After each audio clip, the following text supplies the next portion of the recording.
Hello everyone, my name is Christian DeHere. I'm the president of the Oberlin College Republicans and Libertarians.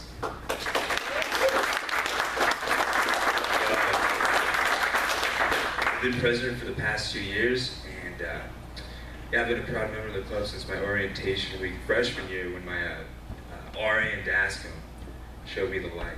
Since then, I've been doing the Lord's work with the club, and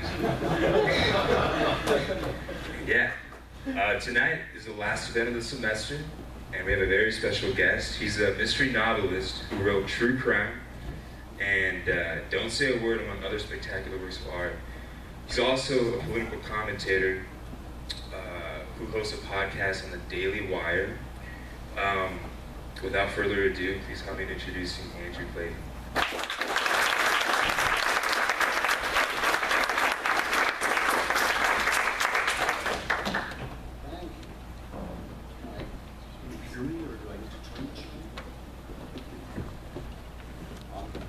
Thank you very much for inviting me. I'm honored to be part of the Donald Trump memorial lecture.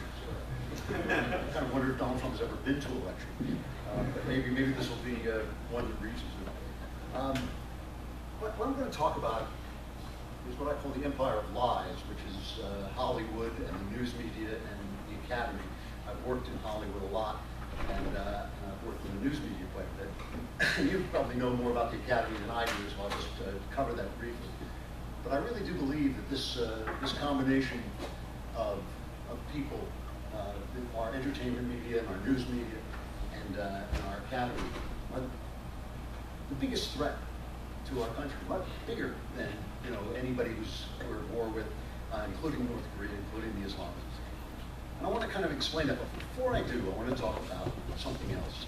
One of my real problems with American political discourse is that we're always fighting about issues and people. It's always gay marriage, yes, no, and illegal immigration, yes, no, and Donald Trump's an idiot, and Barack Obama's an idiot, and all this stuff. We never state our basic principles, so we don't know why the other person is saying what he's saying. And basic principles are very simple, and you can describe them pretty briefly. So let me quickly describe mine, so at least you'll know why I'm talking about what I'm talking about. I'm a conservative, and what I mean by that is that I think people should be free. I think individuals should be free. I think you should be free to live the life you want, to think the thoughts you want to think, to say whatever it is you have to say, to worship as you please, and to live out the meaning of your creed in your life, the rest of your life. I think that is the way to a joyous and full and complete life for everybody. I also think it produces the greatest cultures in the world. I think all the greatest cultures, given the most to mankind, are free cultures. But the thing is, and there's always a but to everything, everything comes with a price. And freedom comes with a price. If you have freedom, there's certain things that you can't have. You can't be free and equal because some people have more talent than others. Some people are born with more money than others. Some people are luckier than others. And if you let them be free, they're going to excel. And you hear a lot about privilege, white privilege, this privilege, that privilege. And the thing is, you can't add an inch to your stature by tearing down the guy above you. You just got to let him be where he is, even if he got there by sheer luck and unfairness. So you can't have a free society and equality, freedom and equality. You're not going to get that. You can't be free and you can't be economically sound, safe all the time, because free enterprises fail, and freedom gives you the right to make stupid decisions that are going to cost you. Okay?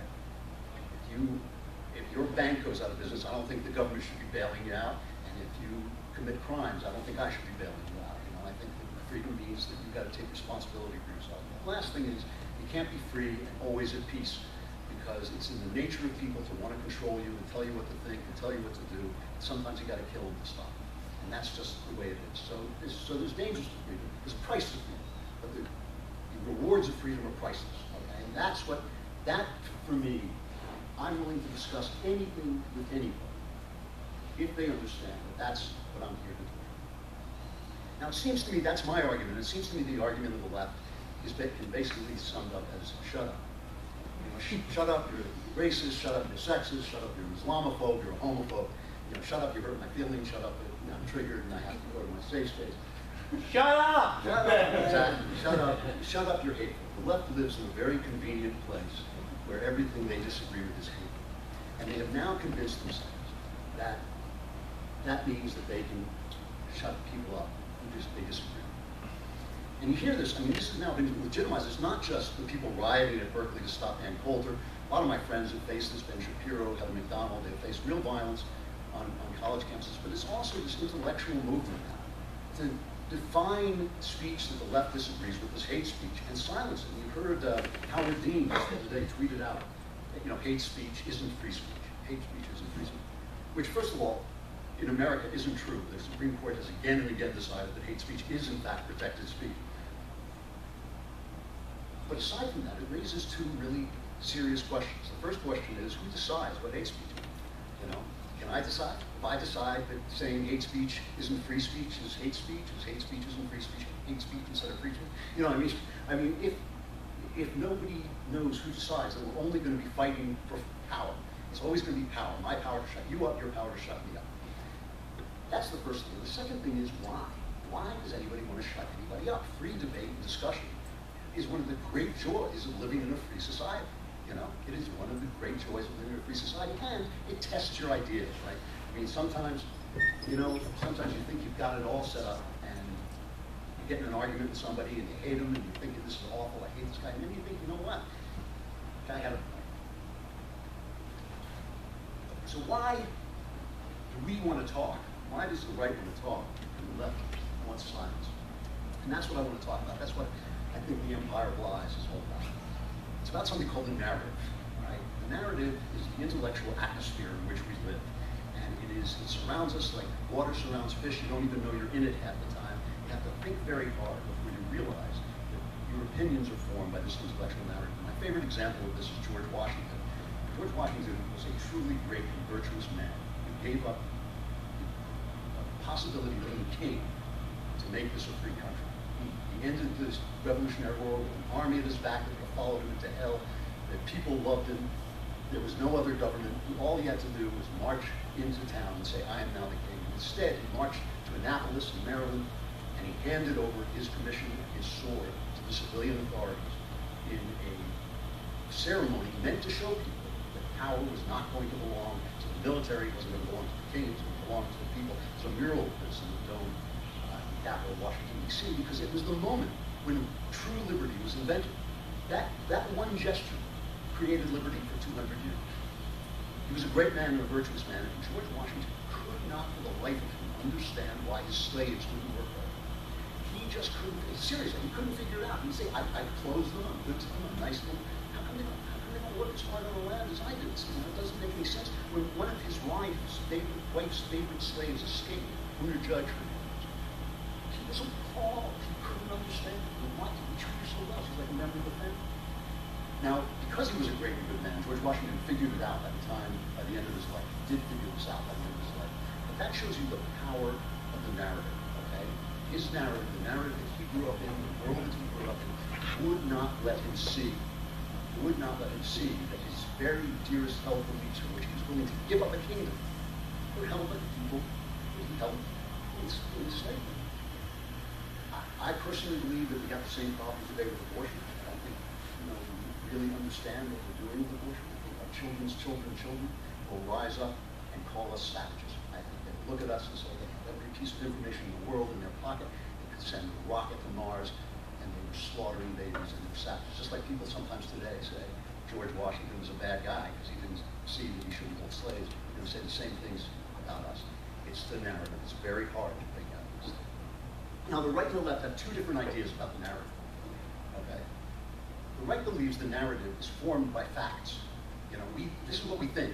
And by the way, I'm not sure we're entirely right about this, but we think the narrative is formed by facts. You'll never hear a right-winger say women and men are exactly the same. Women and men are the same. That masculinity and femininity are social constructs. There would be no concept of masculinity and femininity if people hadn't observed it in human beings. They wouldn't have come up with the idea of yin and yang if they hadn't seen them.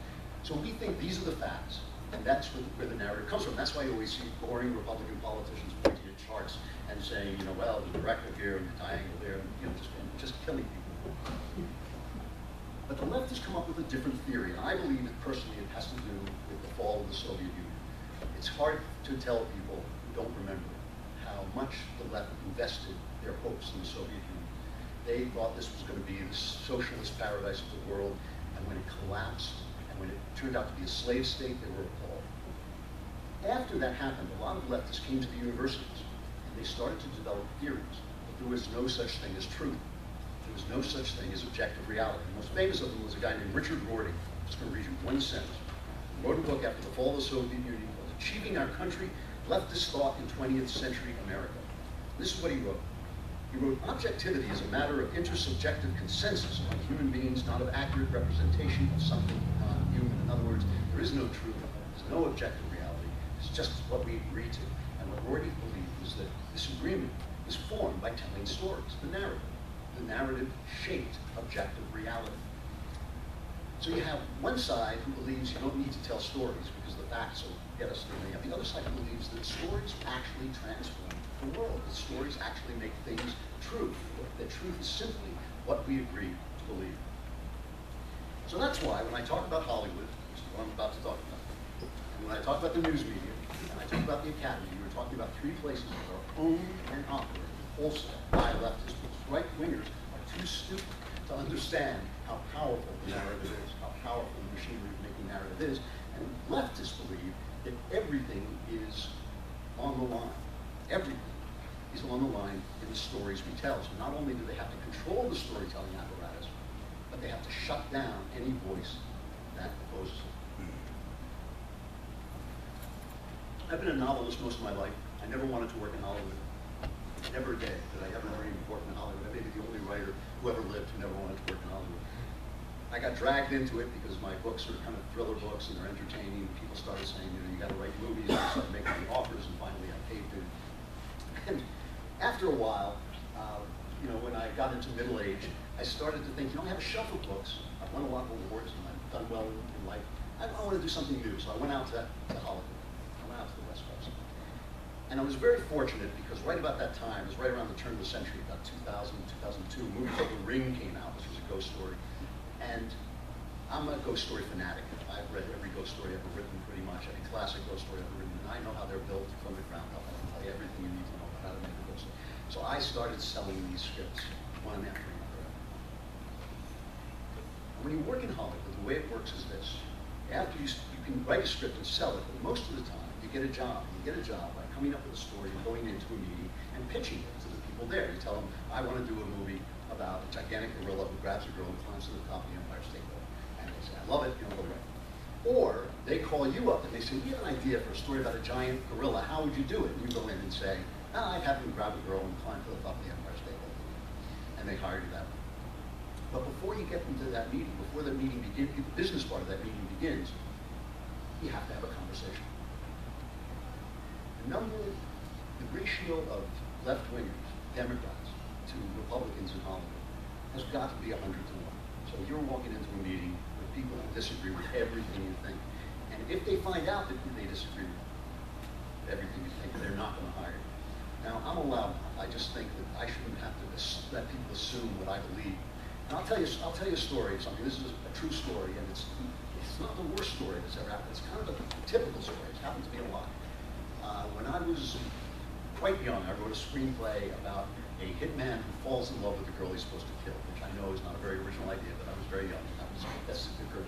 This script just kept selling and selling and selling, but nobody made it. So it just kept floating around Hollywood. They kept buying it. I get like a few grand every now and again, but nobody ever made it. One day, during the Romney-Obama election, a fairly famous director called me up and said, I found this script, I love it, I want to make it, but it obviously needs to be updated. It was written so long ago, I don't even think there were cell phones. I mean, it's really incredible.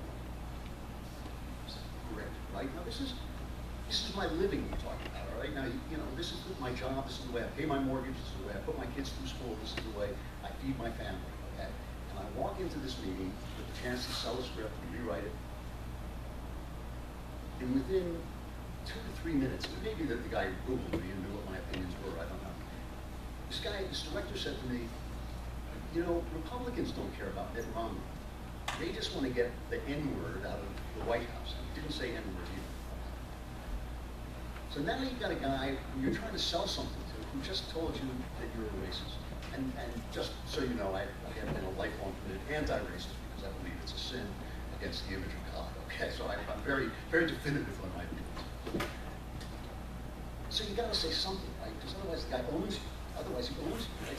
So I'm a very polite person. I say, well, you know, I think it's a lot more complicated than that.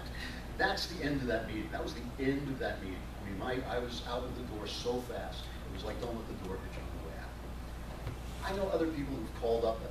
I know a woman who had a great idea for a TV show, called up one of the big producers in town, said, I want to pitch you an idea for a TV show. The woman said, great, I'm on my way to a Hillary Clinton fundraiser. I'll pick you up on the way if you can pitch it to me on the way. That's the way leftists behave in Hollywood, because they own the place. How do right-wingers behave? There is a secret organization, I swear to you, it's no longer secret because we got outed by the New York Times, but it was secret for a long time, called Friends of Aid. Okay. In the old days, when it was not all right to be gay people were called Friends of Dorothy, like Dorothy and the Wizard of Oz. So you would say to somebody, hey, Rock Hudson, is he a friend of Dorothy? You know, and they'd say, yeah, Rock is a friend of Dorothy. So we called ourselves as a joke Friends of Abe because we were friends of Abe Lincoln, the first Republican. These meetings, so help me, are like an AA meeting. You know, you go there and you say, like, my name is Andrew, I'm a Republican. It's like, hey, Andrew, you're a Republican. I mean, and you know, there were some fairly famous actors in there. I mean, guys you know are conservative, like police women, who else, you know, there's plenty of them. And I would say to them, you know, come on, let's come out, you know. I mean, the Friends of Dorothy did, let's the Friends of Abe. But they would tell me, and they were right, that the people who, it wasn't the stars who had a problem. It wasn't even guys like me who were writers who had a problem. It was the guys who take the pictures, you know, the guys who, the grips and the staff and the technical guys who literally would be drummed out of their unions if anybody finds out.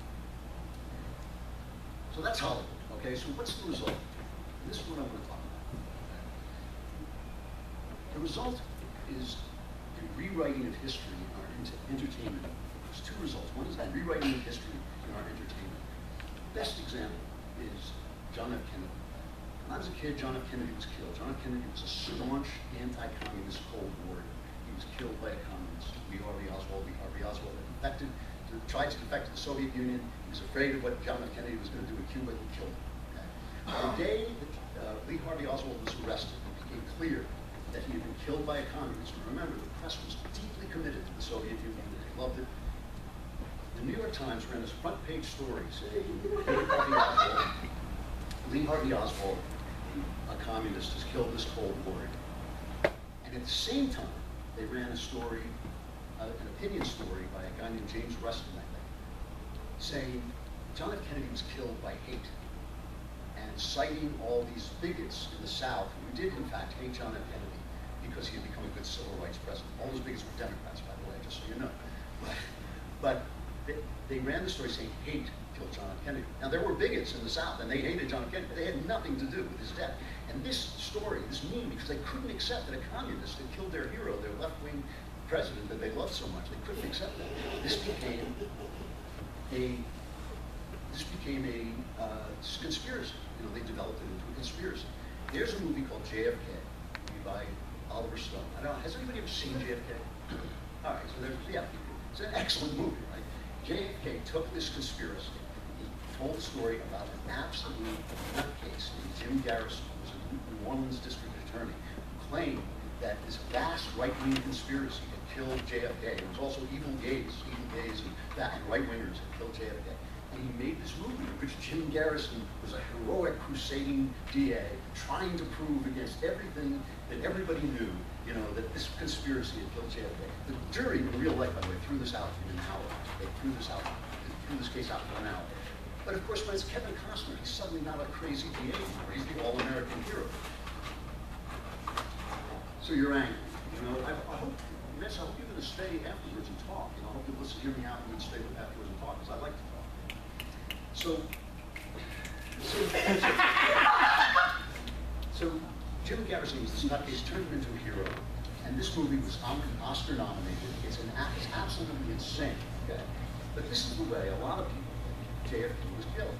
They did it again with Argo, which was the Oscar-winning film about the Iranian hostage crisis. This film cleans up Jimmy Carter, who was one of the most incompetent buffoons who's ever held office for President of the United States. He got people killed in this mission. He was the reason the hostage crisis started.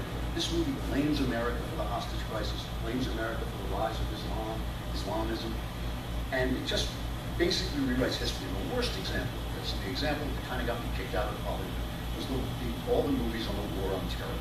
When the war on terror started, the wars in Iraq and Afghanistan, Hollywood made movie after movie after movie showing our soldiers as rapists, killers, action, rendition, Lions for Lambs, in the Valley of Elah, the Green Zone. I mean, there were over a dozen.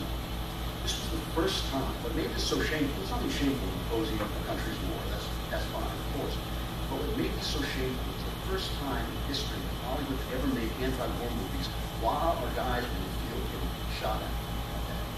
And I just thought that was appalling. I thought that was an appalling thing to do. You can oppose a war, you can protest a war, you can write about it, to make these major dishonest propaganda videos that helped the enemy while our guys were being shot at. I just thought that was bad. I went to Afghanistan just so I could write an article. I got myself embedded with the troops just so I could write an article saying these movies were untrue. That's actually accurate. Did I do that? No. I don't think we should correct that. Let me finish, and I'll answer that question when I'm done. Let me finish, and then we'll talk. Because I think that's an interesting point, but not true. No, it's a cap. Anyway, you know, to do this, I thought to our guys while they were getting shot at was, you know, criminal. So I started writing about it. I went to Afghanistan, I wrote articles about it, and, you know, my phone kind of stopped ringing. I never regret it. But all these movies bombed, okay? And you want to know how, you know, when they say that Hollywood is in a bubble, Hollywood is in an iron lung. Okay? Hollywood has no idea what's going on. All these movies bombed. And Variety and the New York Times both published articles saying it seems that people aren't interested in going to see movies about the war on terror. It's like they weren't interested in seeing our soldiers raping and killing people. When Clint Eastwood finally made American Sniper, it became the 5th highest grossing R-rated film ever. And it's a great film, and it's not a warmongering or jingoistic film at all. But it shows that the bad guys were the bad guys over there. The Islamists were bad guys. They're bad to the people there. They're bad to the people here. They're bad all around the world. We were fighting them, and we were in the right. And that was what the movie showed, and people showed up to watch it.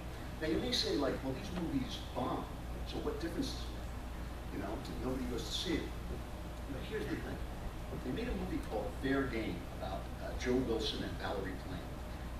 This was one of the stupidest scandals that ever existed, okay? Joe Wilson had written an article, a dishonest article about George W. Bush. It got disproved. When it got disproved, everybody said, oh, yes, well, you disproved it, but you exposed his wife, Valerie Plame, as a CIA agent. So they made this big movie in which Dick Cheney was the villain. Dick Cheney had nothing to do with the story, but somehow he was the villain. And they asked Joe Wilson, well, nobody's going to see this movie. What difference does it make? Joe Wilson said, for people who have short memories or don't read this, this is how they will remember the period. And that's exactly right. Okay? That's exactly right. That's how Hollywood affects the narrative. And by the way, if you think they don't know they're doing it, when the right does it, I have a friend named Cyrus Nawasta. He wrote a very, very popular TV miniseries called The Path to 9/11, The Road to 9/11. And it shows what is true, that Bill Clinton had a chance to kill Osama bin Laden, several chances, and he let them go because he had used up his political capital defending himself in the Monica Lewinsky scandal. Well, this thing was a major hit. It went on TV, it was a major hit, and the Clintons went nuts. Disney ABC has not released this film as a DVD. You cannot get this film. This film is being kept away from you because Disney ABC is run by friends of Bill, okay? Same thing happened to my pal Joel Cerno. You guys know him from 24. He produced 24. He made a movie about the Kennedys. The Kennedys had it knocked off the History Channel and sent into the bowels of cable where nobody could find it. They do this again and again and again. So I'm going to try and get through this quickly because I don't want to just go on and on. I want you guys who are angry at me to get your chance. But the other thing is, the next thing I want to talk about is the news media. Okay? And this is, I love this title, News, Fake News, and Very Fake. I was in the news media too. I worked as a newspaper man, I worked as a radio reporter as I was coming up. I've been around it all my life. So you've heard, I know, all the controversies about fake news, fake news. This is fake. You know, they said Trump pulled the bust of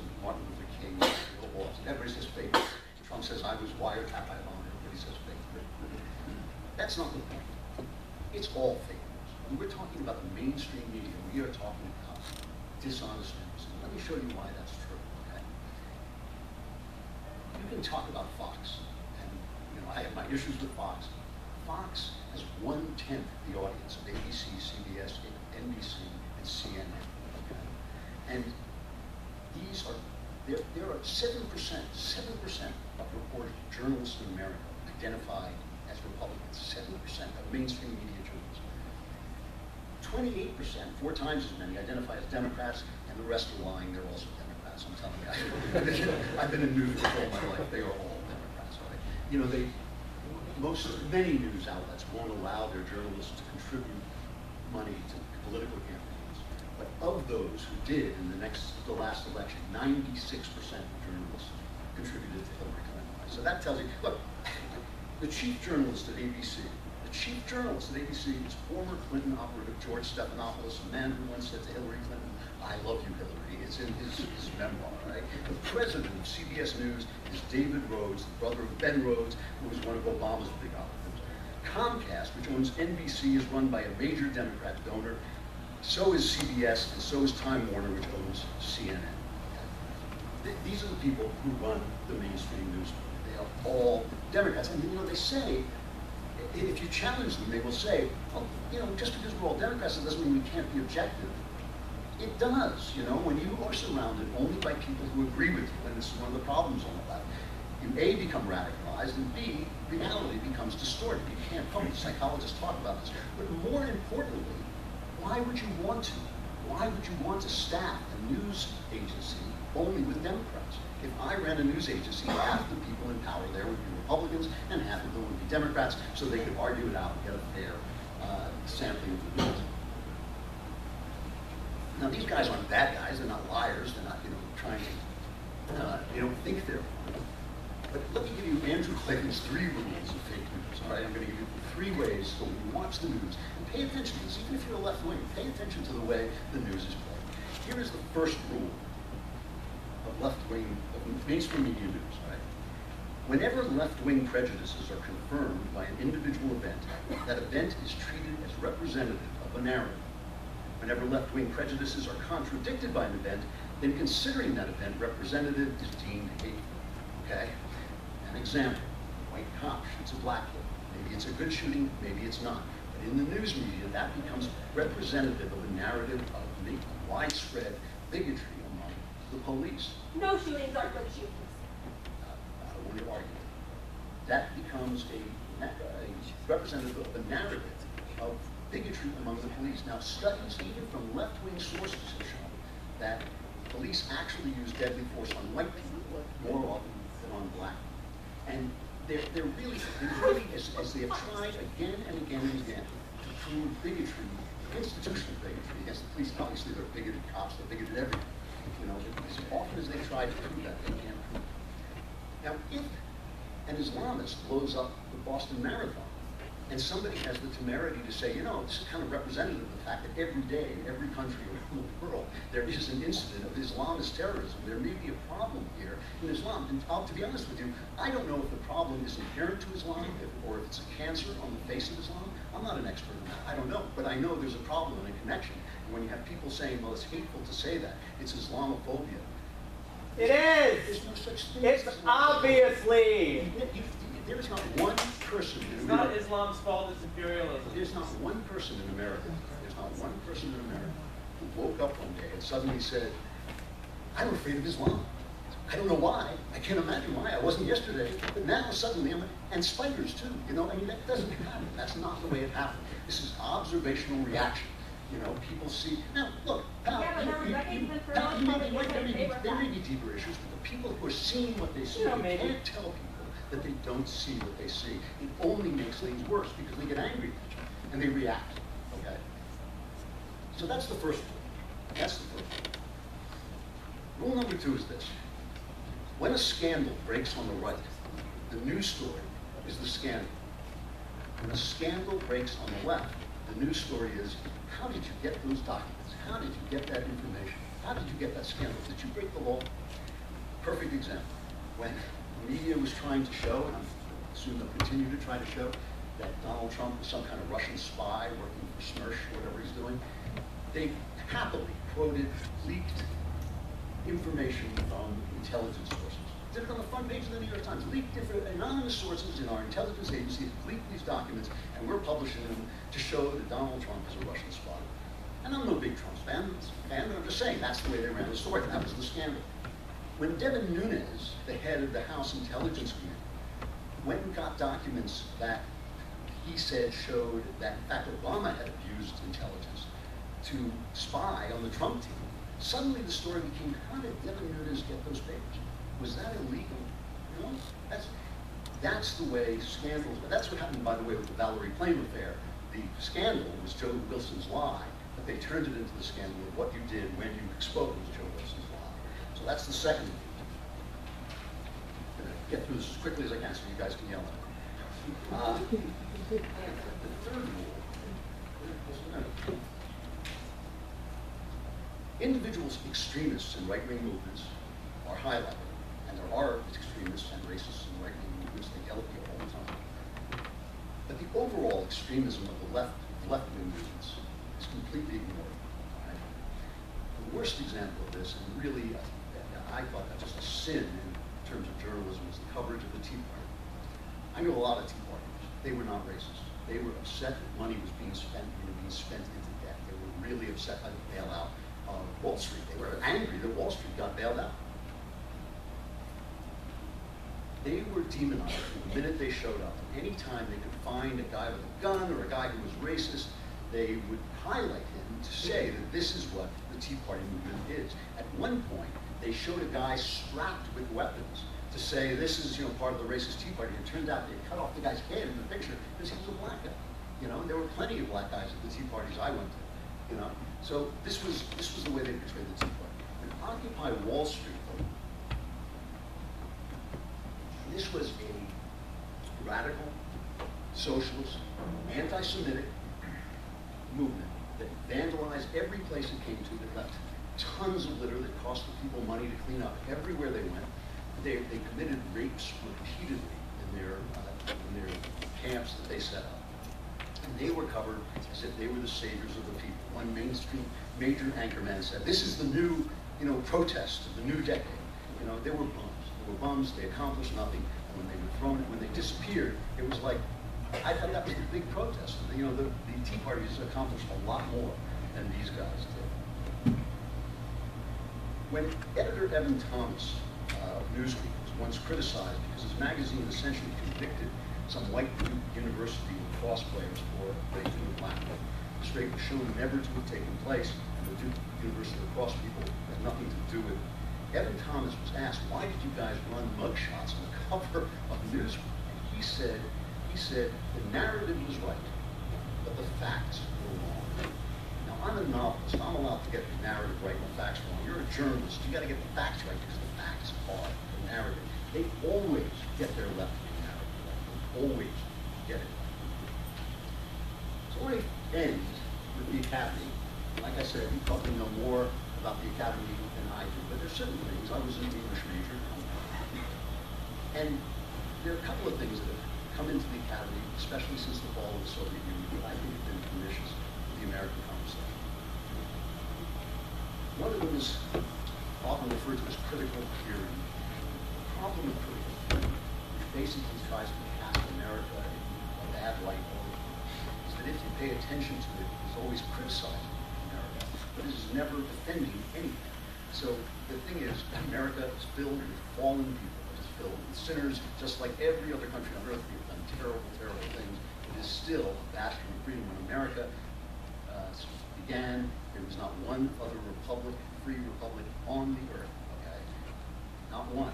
By the time America reached its peak, even the Soviet Union, which was a slave state, had to call its countries that it enslaved republics. It was the Union of Soviet Socialist Republics, because everybody knew we were doing the right thing.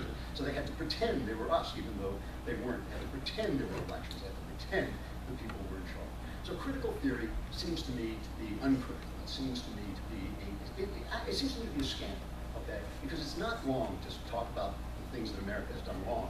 It is wrong not to talk about it out of context of the greatness, the incredible greatness of this country, which it really has been. And I'm glad you're here, so we can do things. The other thing is just usually called theory.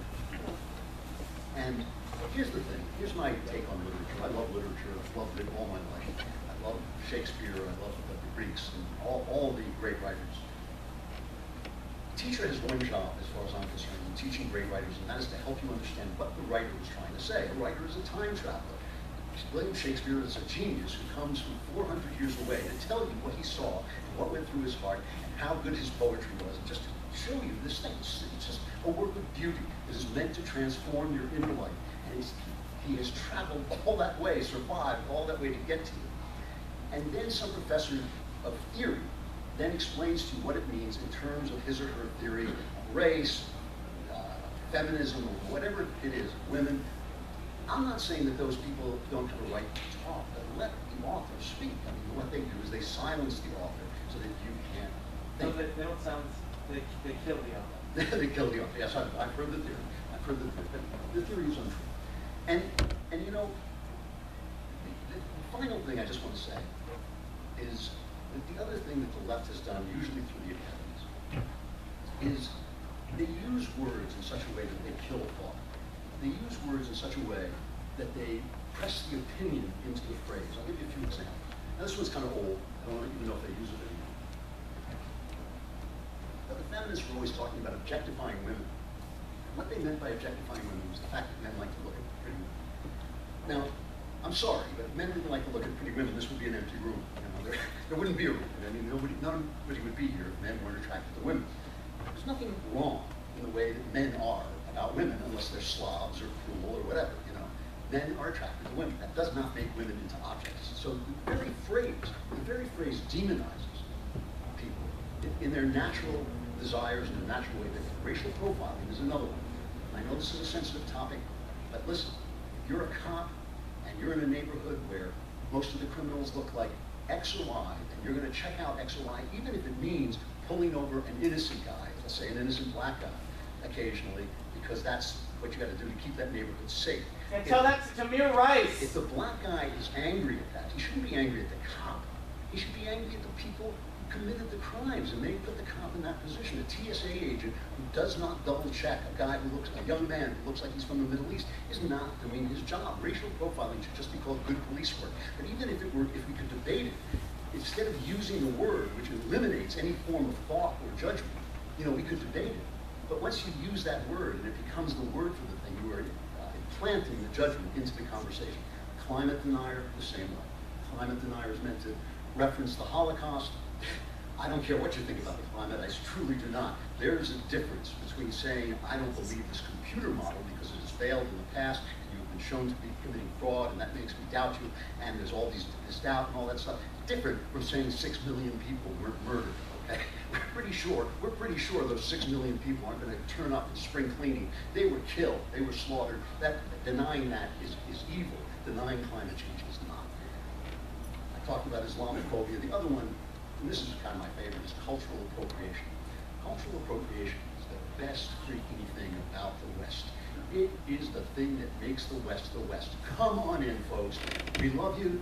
Obey our Constitution. Believe in liberty. We'll eat your food. We'll do your yoga. We'll wear your hats. We love it. It's terrific. It is what makes the West so strong. Then why is Trump advocating for a wall? You can talk about that too.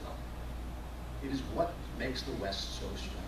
Accusing people of cultural appropriation and folding over for this garbage because people put a demonizing term onto something that is beautiful and great and mighty in our strength, that makes us mighty in strength and in wisdom, is insane. It's insane. The reason I think that all this is a real threat to us is that when you have to silence people to sell your narrative, ultimately it ends in violence. It has to. The truth has a way of rising to the surface. We've lived in violence our whole lives. The truth has a way of rising Would to you the surface. shut up? Thank you. I'm not here for you. I'm here for him. Thank you. Yeah, that's really dangerous.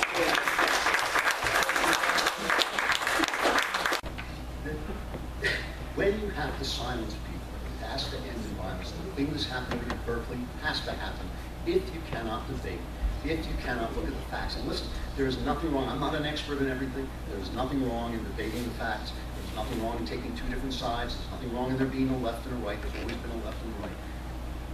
But if you cannot hear the other side, then you are going to have to resort to force to close it. And if you are battling against the facts, you're going to have to resort to force to silence those facts. In 1984, it ain't about the right, it's about the Soviet Union, 1984. Read it. It's about the left, and it's about this very, very issue. I want to say to the folks in here who are conservatives, this is a true battle in our time, okay? You can't allow yourself to be silent.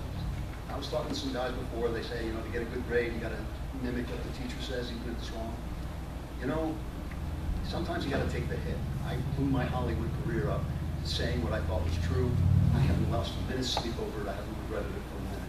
You know, if you don't live in truth, you know, if you don't seek for the truth, I don't understand what you're doing here, especially if you're using a pen, especially if you're white. And now I would be happy to take your questions.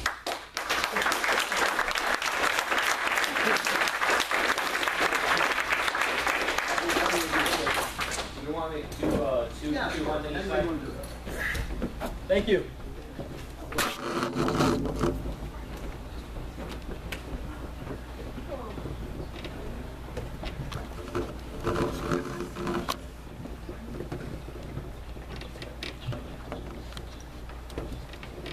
Does anybody want to talk?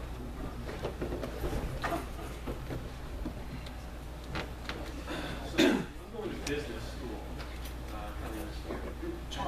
One thing that I noticed is that all the university sanctioned events are kind of left wing, etc. But most of the students are kind of right of center. But they aren't. It's not really acceptable for them to speak up on their political opinions.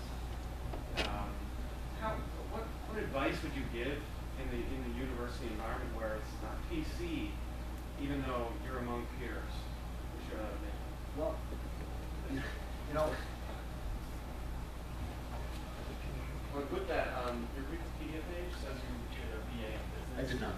So you may want to like. Yes, I know. Can I ask a question? I paid attention to it. Sure, pull up this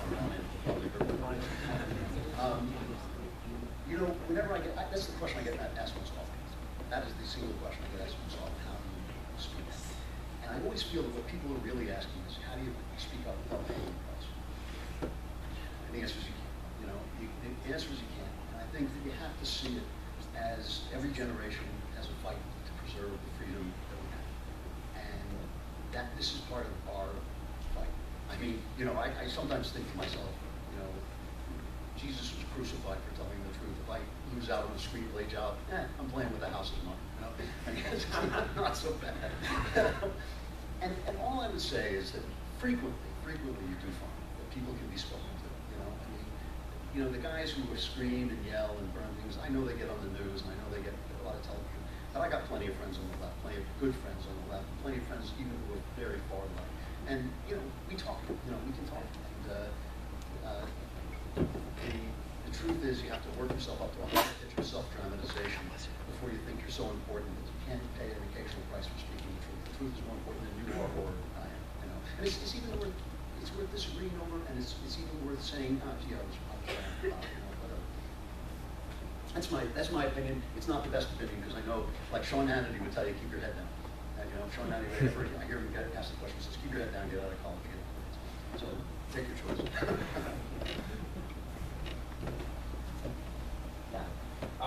You've kind of spoken to the cultural battle of the right and what we're facing here in our own country.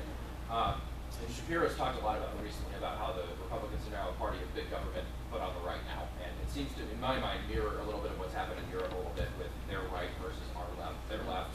And it's just a party of a little bit less big government, but we're still on the right and more big government. So in terms of what are the cultural battle with true conservatives, do you see the Republican Party as a viable option for that? Or is a third party as an upstart and a long-term solution more what you would advocate for? Shapiro thinks it's Republican Party all the way, their parties are not viable. So Yeah, it's funny. Ben and I have this argument. You know, the history is very surprising, and it doesn't travel in a straight line. When Richard Nixon was thrown out of office, the Republican Party was was destroyed. And Richard Nixon was a liberal president. He was not a conservative president. He got thrown out. The press hated him just like they hate Trump. And they actually got him in a scandal, a legit scandal. He got thrown out.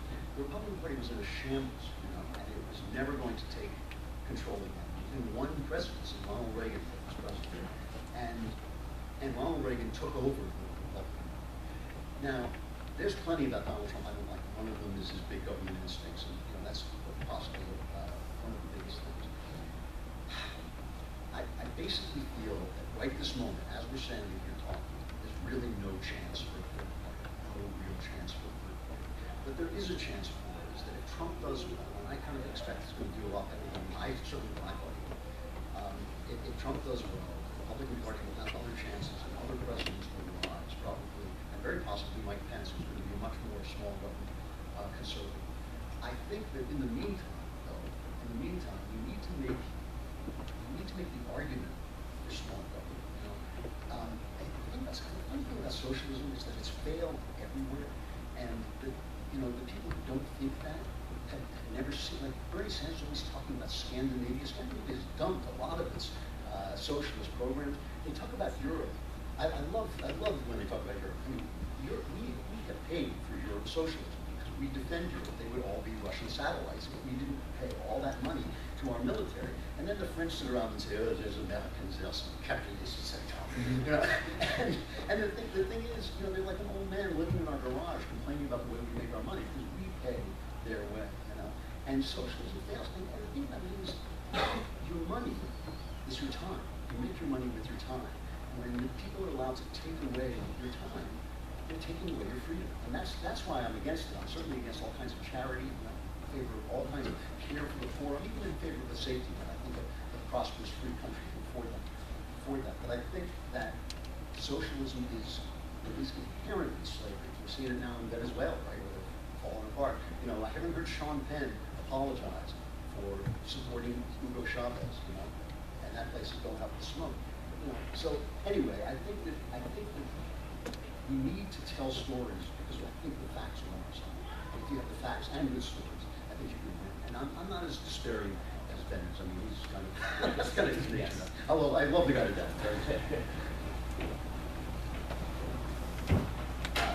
Yes. Thanks. So Andrew Breitbart had this concept where essentially his revision of Hollywood would be for just a lot of conservatives to just infiltrate Hollywood, to become actors, directors, film scores, and then it would just be more conservative. What's your take on changing the media as a whole and Hollywood? Do you agree with the same method? No, Andrew and I used to have that argument too. Andrew was a good friend, and I loved him dearly. And he used to say that you should pretend not to be conservative, get a job in Hollywood, and then in fact the culture. And I just, I don't know. For me, it would just be really hard to live like that. It would be really hard to live not being able to speak what I have to say. I always want to do it politely. I want to do it, in my proper term, but I don't want to be silenced like that. What I believe is that we can't take back the culture as it stands. What we need to do is create a new culture. And the tools have been put in our hands in terms of the internet. Most people don't really know. When was the last time you sat around discussing a movie? Nobody talks about movies anymore. TV, a little bit more. That's kind of become the prime method of storytelling. But YouTube is big. There's podcasts. There's all this media out there to convey the story. I do not think we should be going, doing anything stealth-wise at all. I think we should be proud. We're in the right. We're the good guys. And I think we should be proud and open about it and get our stuff made any way we can.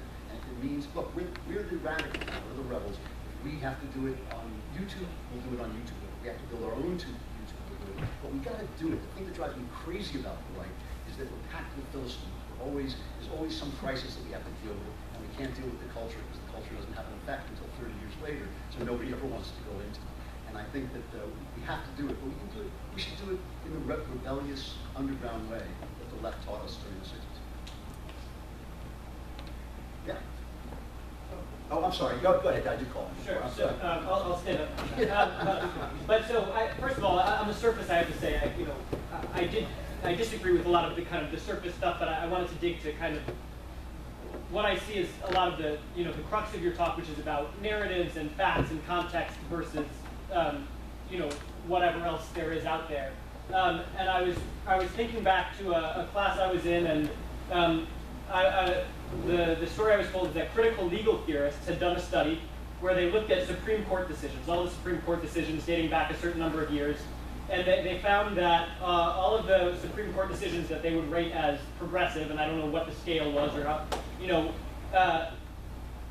instead of citing abstract concepts and legal doctrine, would cite something like a study or context or, you know, the real social situation. On all of the Supreme Court cases that were right-leaning or conservative would cite, you know, the legal doctrine and the abstract, we need to be working towards this value. And so given kind of this, the talk about, you know, narratives and facts and context and all of the kind of the themes of your talk, I'm just wondering, you know, what do you make of that anecdote? Is it, do you believe it? Do you not believe it? Do you think, yeah, it's true, but it's twisted in this way? Or, you know, what do you make of that? I believe it, and I think it's a problem. You know, Antonin Scalia said every Supreme Court justice should have a stamp that says stupid but constitutional, you know? And I think the thing is, the Constitution says what it says, it means what it means. Judges, lawyers, should obey the law. If we want to change the law, that we do through our representatives. The thing about process is freedom. I'll give you an example. You know, I'm a conservative who actually supported gay marriage. You know, I'm an artist. I worked with gay people all my life, and that's something that just seemed to me it's time to come. I know a lot of conservatives disagree with me, and by the way, that makes me a lot braver than the leftists who support gay marriage, because I go into places where they disagree with me and say this. But I agree. Thank you. Just thank you so much. Listen. It's a joy. Listen, hold on. Let me finish the start. I thought the Supreme Court decision was wrong, because I do not think it's embedded in the Constitution. And the thing is, I understand that it's nice to win, but when you destroy the processes that preserve your freedom, you're destroying the freedom, you're weakening the freedom. 5 guys, or girls, 5 people in Washington should not be making these decisions. We, the people, should be making these decisions. We should be making them in our states. We should be making them in our capital. And that's my problem with judges who decide things on airy-fairy ideas and narratives up in the sky. Let judges decide the law, because that's their job. That's the process. Let us, the people, make the laws and change them when the time comes, because change, you know, happens. All right. Thank you. First, I want to thank you for coming. I really enjoy your work. Thank you. You have to speak up. I also wanted to ask about your idea of freedom of speech. I was curious as to where you might, if there is one, draw a line as to what becomes past freedom of expression or freedom of speech. Just wanted to ask. Yeah, I draw the line very far. And so does the Supreme Court, by the way. You know, Howard Dean was citing fighting words. But fighting words is if I come over there and lean in your face and say, I'm going to punch you in the head. That's what the Supreme Court means by fighting words. The Supreme Court had a really interesting decision in which there was a law that banned cross-burning, and they struck down the law. They struck down the law, said you can't ban all cross-burning, but you can ban cross-burning if it amounts to intimidation, right? So if I come over to your house and I say, listen, bud, you're going to pay me for my, you know, olive oil, or I'm going to blow up your store, that's not free speech. That's a threat. You know, that's called what's called a speech action. But in terms of, you know, I would allow Nazis, the Supreme Court allowed the Nazis to march in Skokie.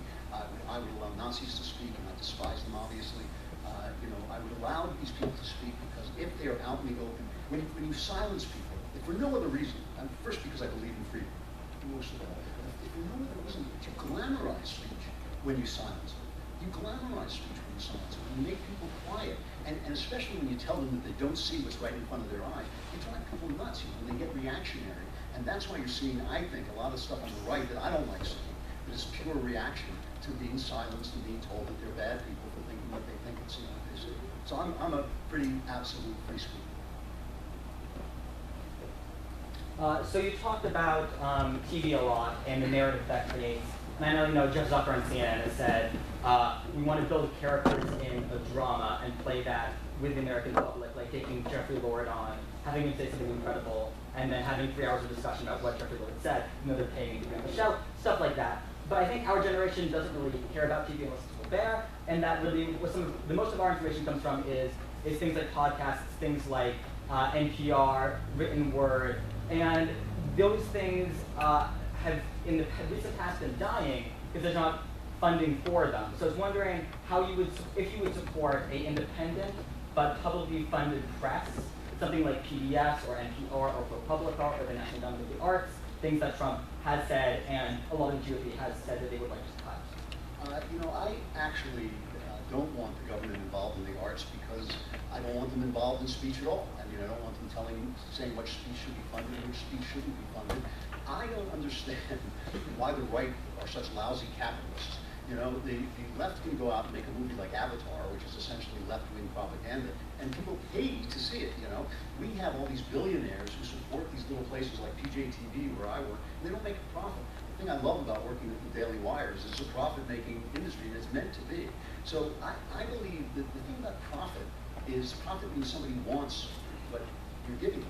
You know, that's what profit means. Whenever I hear young people say, I want to work for a nonprofit, I think, well, you want to work for something that nobody wants, because if they wanted it, they would pay for it. So I think we have to learn stories that people want to hear, that people want to tell, and you know, when it comes to NPR, and you know, NPR is great. I mean, my problem with NPR is that in order to get news about the latest jazz musician, I have to listen to all this leftist garbage. You know, I mean, if you want an NPR, then you have to find a way to fund it, and there are private ways to fund it. I don't see why the government should be involved in speech in any way, shape, or form. Thank you. Yes. So I'm a grad student, not an undergrad. So you have to speak on that. I'm a graduate student, not an undergraduate student. So this year I've been kind of seeing the classroom from the other side, and it's really interesting watching what's happening at Berkeley. So looking at organizations that are very organized, like Antifa, who are getting kind of caught up in this narrative where they're being blended with the students, and the students They're being what? They're being blended with the students in terms of who's doing what, and how it's all being reported as being students against students rather than these are people coming in and causing violence. What's the best way, is from a narrative standpoint, to kind of reach out to students and say, you know what, we don't think that you are part of the us versus them, we just want you to ask questions, we believe in your ability to think critically. What's the best way to reach out to those students? Well, you know, I think the truth is a good start. I mean, if that's really happening and you can show it, I think if you show it, you can get that word out there. You know, you know where the students are going for their information. You know better than I do where the students are going for their information. Reach out to them there. You know, show them what's going on. Keep, you know, my thing about the internet is keep it short. You know, keep it short, because if you get them for a minute, they'll come and listen to you for 30 minutes. You know, but I think that that's a story really worth telling, and especially, I mean, it really is corrupt to go into a university with a political agenda and stir up trouble. That's a corrupt thing to do, even if you're right, even if you're doing right. And so I think that telling that story is important. You know, it's always a matter, when people ask me these things, it's really a matter of doing it. It's not a matter of how you do it. You know, you'll figure out how to do it the way they'll listen to you. You know, but I think that the and by the way, if you can make it funny, that's always great. Funny always works. But I think the thing is people now are dealing in little bits of information, which is a shame, but still that's what's happening. That's the fact. So if you can sell them things in small bits and in video form and in internet form, I think you can tell that story. If that story is true, it's a story worth telling. Hi. You claim that the right is about freedom, Mm-hmm. but people on the right are saying they're against transgender rights, gay rights, they're against so many things that should be the person's own business. How does it affect anyone else if someone is transgender? How does it affect anyone else if a person is married to a person of the same gender? Why is that a thing that the right is against of freedom? All right, excellent question. And first of all, let me say that by the time it gets to you, the people that I agree with have usually been transformed, their message has been transformed until it's unrecognizable. So let me answer some of those questions, all right? I answered the question about gay rights. I think you're right. You know, I think like, but by the way, I'm not in favor of transferring the power to oppress people from one group to another. Because, you know, there's this thing on the left where they think, oh, there was injustice in the past, so if we just put a little bit more injustice on the other side, things will balance out. All injustice goes on the same side, okay? All injustice goes on the same side. All racial bias goes on the same side. So I'm in favor of gay marriage. If you're a Catholic florist and you don't want to cater a gay marriage, I'm in favor of your right to refuse. That's also freedom. There's no guarantee that people are going to like you. I cannot guarantee that people are going to like you, okay? I can't guarantee that they're going to approve of you. I can't guarantee that they're going to think you're not a sinner who's going to hell. I can just say they should leave you alone, okay? Now, the transgender thing, look, nobody that I know on my side kind of a feeling that like it looks like a kind of difficult situation to be in. The problem they have is with Washington, D.C., right? We're supposed to be a federal system. The states, the locale, most power is supposed to be most local power. Okay? The idea that Washington, D.C. should be deciding who could use bathrooms in your school in, nowhere, Tennessee, was obscene to me as well. It was obscene to me that was what Obama was thinking of when people were out of work, when people were on OxyContin and starving to death. That seemed to me like a really bad thing. It seemed to me that if your locality wanted to make a law, you had a right to speak up and vote it down and vote for it, then, make your decisions. To me, freedom is not so much about the decisions you make, it's about how you make the decisions. That's why I was in favor of gay rights, but not in favor of the Supreme Court, because I don't believe that 5 people should make that decision. So a lot of times, when you are being told so quickly that the people who oppose you are hateful, that you're not really hearing what they're really upset about. And a lot of times, they're upset about process, and you can debate that. You can figure out a way to get through it. So the way I see it, I think of homophobia now as the same as people being against, say, interracial marriages. So would you say that it would be okay for the same Christian florist to say, I don't believe in interracial marriage, I'm not going to cater? Yeah, I am such a believer in freedom. Okay. And as I had a friend once who said to me he wanted to join a club in New York, kind of high social club. And he said, but I think that it may not allow Jews. And I said, you join that club, but I'll never speak to you again. Okay. And he said, well, you believe in freedom of association? I said, yes, and I won't associate you join that club. But you should have the right to join the club, and they should have the right to keep Jews. I think you're an idiot if you do it. I also wanted to talk about Islamophobia. You were saying that your claim was that Muslim people have a higher incidence of violence or committing terrorist attacks? I claimed and believe that there are incidents of Islamist terrorism around the world all the time. Islam is involved, I think, in about 75% of the wars that are currently going on. Look, there's a problem in the House of Islam, it seems to me. I'm not the expert enough to know what the cause of it is, and I certainly don't want to hurt anybody who's peacefully practicing their religion. God knows, I think more people should be peacefully practicing their religion. But you can't just say to people, this isn't happening. But why does no one talk about violence due to white supremacy? Why does no one talk about people attacking other? For example, I think it was like February or March, I don't remember exactly when, there was an incident where a white person went and killed 2 Indian people, one of them from the same city I'm from, saying that they look Middle Eastern and that they shouldn't be in the country.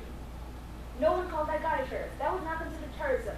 No one considered white supremacy a terrorism. Well, that's not an act of terrorism, right? That's an act of being shocked. It's not an act of terrorism.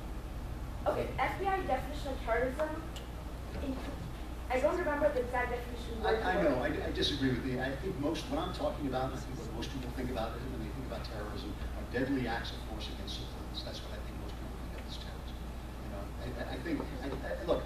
I understand that the FBI talks about damage to property and stuff like that, but I'm using the word the way most people use the word, and most people think of terrorism, and that's what I'm talking about. And look, I would love to see more debates about Islam. I would love to hear Islamic people defend Islam, but I would also like to hear people say, no, I think that this religion is problematic without being shouted down. And I think when you shout down one side, again, you glamorize it. But the thing is, if a person who practiced Islam killed 2 people in the same situation, that would be terrorism? I'm sorry, did you say he killed them? Yes. I apologize. I'm sorry. I did not understand you. I thought you said he insulted them. No. No. If he killed the person. If he shot the person and killed the person. That's I don't understand why you think that's not covered. I'm not saying it's not covered, but no one calls that terrorism. Well, I guess it is the political aspect of Islam that makes it terrorism. The guy was. To give you an example, the man was. When you read the law and stuff, it's very, very specific. You have to go through a very long process. He was charged with a hate crime. As anybody, if I went out and killed a black young man, okay? Because we're actually one sitting in front of me, okay? All right? I don't like this guy. I don't know. We can't come around. I don't like that. Might be a Michigan fan for all I know. All right. All right. That's a hate crime, okay? I'm doing something to this person for simply because he is who he is, or I perceive him to be who he is. He's a different skin color, or whatever it is. It doesn't matter. That is considered a hate crime. And the person you're talking about, and you don't know your information, was convicted of a hate crime. All right? Terrorism, in the broad definition, is exactly what he said. When you are going after, like the Boston bombers. But I think the point is not to get too. I mean, look, I think the point is that people look with their own eyes. They're capable of seeing that this is a problem around the world. That every country where Islam is the majority is having problems. You know, I don't really think that most Americans have an animus against the people, but they're worried about the ideas that are involved. You know, there are good ideas and bad ideas. Not all ideas are good ideas. I mean, I don't like the way women are treated in Islamic country. I think that sucks. You know, so there are good ideas and bad ideas, and it's possible that, you know, I read a book by a left-wing Islamic guy called Islamic Exceptionalism. I wish I could remember his name, but I can't. It was with one of the think tanks, and he said one of the problems with Islam is that politics and religion are intertwined in the Quran, and the Quran is written by God and can't be redefined. And he said that's a problem. That may make Islam antithetical to Western values. It might, you know. I just want to hear that debate. I want to hear that debate.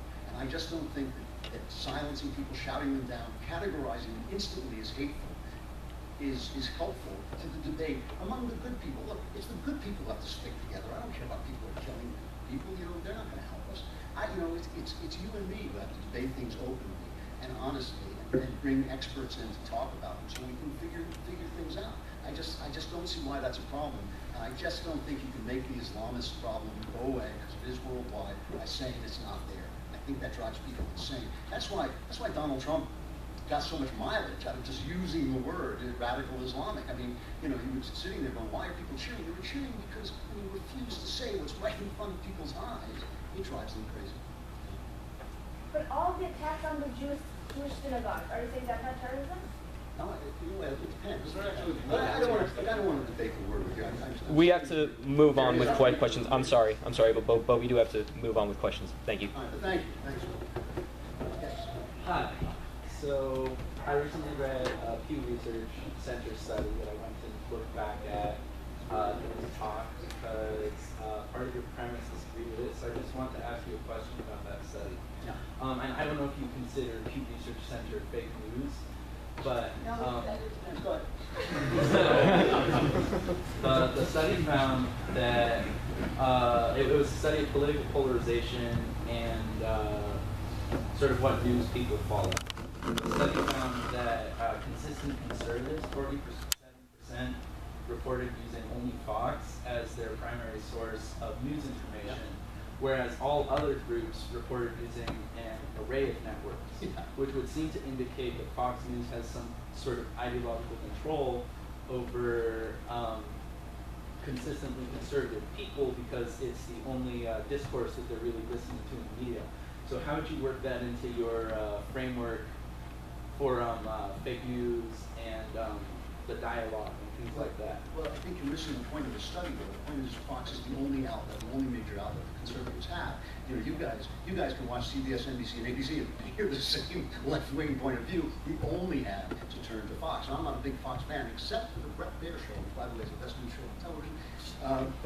But you know, but that's the first point. The first point is that the study shows that we don't have that many places we can go in the mainstream. But the second point is you're absolutely right that the way news is now delivered is very divisive and sequestering. You know, my joke, and it's a joke because it's true, is that I go on a news app and it feeds me back things that I like to read, and ultimately it's just feeding me back my own articles. You know, wow, that is getting sequestered. You know? So I think that is a problem with the way news is filtered to us that we tend to hear, especially on Facebook, by the way. You start to hear only from your friends and only from and that's where a lot of people get all their news. So all of that is a problem. You know, I would like to see so much more stations that hire conservatives. You know, I would like to see more left-wing stations hire conservatives. There are more liberals on Fox News in a given day than there are conservatives on ABC News in a week. You know, and I think that, again, I have my problems with Fox News. I understand what it is, but it's the only main outlet that people have. And you're right, conservatives in large parts of the country, that's all they see. And I think that's a problem. I think it's a problem that liberals only see liberal stuff. And how do you think that has an effect on the conservative dialogue at all? Yeah, of course. I mean, I think that when people hang out with only the people they agree with, they get confirmation bias, and they get radicalized, and they get distorted. I see it in the right all the time, but I see it more on the left, because the left has places where they go where they don't see right-wingers. We see left-wing stuff all the time. I mean, the thing that I tell left-wingers of goodwill, is I know pretty much what you think, because I see it on ABC, NBC, CBS, and CNN. I see it in movies. I see it on TV. A lot of left-wingers have no clue what right-wingers think. And so I think it's a worse problem on the left. But yes, is it a problem that people only talk to each other and only get news from their own sources? Of course. Thank you. All right. I think that's it. Thank you.